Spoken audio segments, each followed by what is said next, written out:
In today's video, I'm going to teach you how to create classes in QuickBooks Online. By the end of this walkthrough, you'll know exactly how to set up classes so you can track different parts of your business separately, like departments, locations, or types of work. Let's get started inside your QuickBooks Online account. From anywhere in QuickBooks, look toward the upper right-hand corner of your screen for the small gear icon, often called the Settings icon. Go ahead and click that. This is where QuickBooks keeps most of its setup and customization options, so you'll be coming back here often as you fine-tune your account. When the menu opens, you'll see a few different sections. Find and select the option labeled All Lists. This takes you to a central place where QuickBooks stores lists that control how your data is organized, such as your chart of accounts, products and services, and in this case, classes. On the All Lists page, look through the options and choose Classes.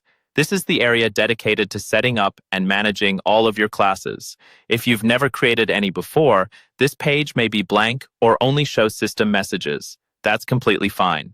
Now, to create your first class, click the New button. This tells QuickBooks that you're adding a new category that you'll later be able to assign to transactions like invoices, bills, and checks. A small window or panel will open where you can enter the details. In the Name field, type in a clear, descriptive name for your class. Think about how you want to analyze your business later. For example, you might use names like Retail, Online Sales, or North Location.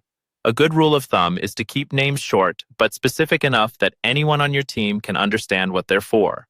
Under the name, you'll see an optional setting to turn this into a subclass. If you want this class to live under a broader category, check the box that says it is a subclass. Then, use the drop-down menu to choose the parent class it belongs to.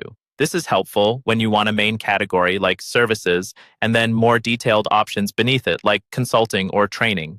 QuickBooks lets you nest up to 5 levels of subclasses, but try to keep your structure simple so reports are easy to read. Once you're happy with the name and any subclass settings you've chosen, click Save. Your new class will now appear in the list and will be available to use on your future transactions, helping you get more detailed, meaningful reports from QuickBooks Online.